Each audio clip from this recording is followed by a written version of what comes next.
excited to see what they were doing. Well, then, slipping forward a little bit, well, my dad, sitting over there, he needed to work on his Spanish and German. So we spent summers in Mexico, Germany, and I was around language and traveling all the time. So when it was time for college, I wanted to be a language major because I wanted to spend a year studying abroad. I wanted to go to Italy, but my folks said, well, that's not very practical. You should go to Spain, you know, work on Spanish. It's a more practical language. But of course, I'm not practical, so I did a semester in Florence, and then I did a semester in Barcelona, okay, just to get everything out of the way. But I have to tell you, that's not the right way to do things.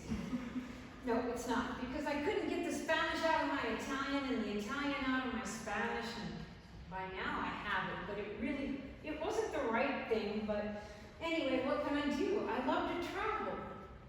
Last semester, I was going to have a sabbatical from school, so I had a chance to do what I wanted in the spring. So I was explaining it all to my mom. Oh, well, the best thing, we're going to go to Japan. We're going to go to Fukuoka, and then we're going to work our way up all the way to Sapporo. My mom said, how long are you going to do this all in? And I said, about 6 weeks. Isn't that great? And she said, do you remember what you said? Oh, it sounded awful. That's what she said. She said, that sounds awful. Because here's the truth. Not everybody has the travel bug the way I do. But that's okay. Not everybody is the same. And when you have characters, of course, you can have them do any kind of thing. Well, I went ahead and got my degree to teach Spanish. So what did I do? I went to Mexico and taught English. Because that's what you do. You get a degree to do one thing, and then you do something completely different. That's just the way it works out. I don't know. Who can figure out how these things work out? But I love being in Mexico. So, well, actually, first, I didn't love being in Mexico because my first job was teaching 5th graders. Yes. Is that a comment? Those 5th graders were awful. They were terrible. They all knew each other. They were niños popis. They were rich kids at a private school, and they terrorized me. And then I started teaching adults, and they were great. I came in the first day and I said, open your books, and they did. And I love them. Anyway, I also love being in Mexico. I stayed down there, and I got lucky because I lived with a family that had brothers and sisters my age. Okay? But they were too lazy to learn English, so I got to practice Spanish all the time. The kids didn't want to be around their parents, so they would come up to my room, and we would gossip. My Spanish gossiping is very, very good. Can't talk about technical stuff, but gossiping is okay. But the thing was, is that we didn't have any money. We weren't getting paid very much at this school. So on Saturday nights, we would gather at Claudia's house. We would pass around a guitar and we would sing songs. It was really fun. Till 2 or 3 in the morning.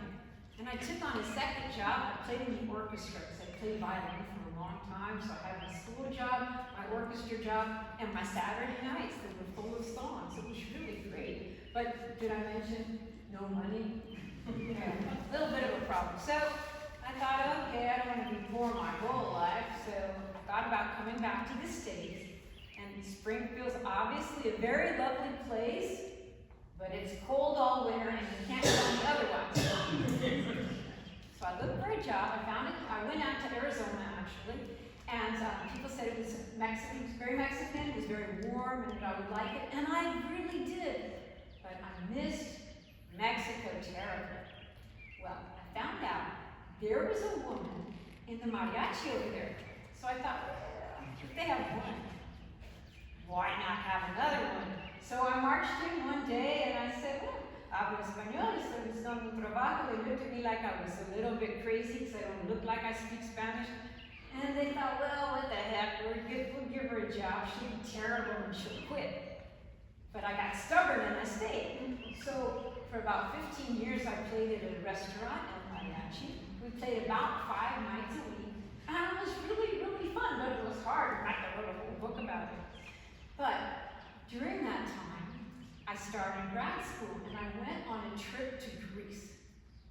The professor sent us out to a bouzouki club, and I heard bouzouki music live for the first time, and it was wonderful. I fell in love with Greek music, the sound of the music, and what was interesting was that even though with mariachi, we play mostly major keys, and the music is a little bit faster. With the Greek music, the setting was the same.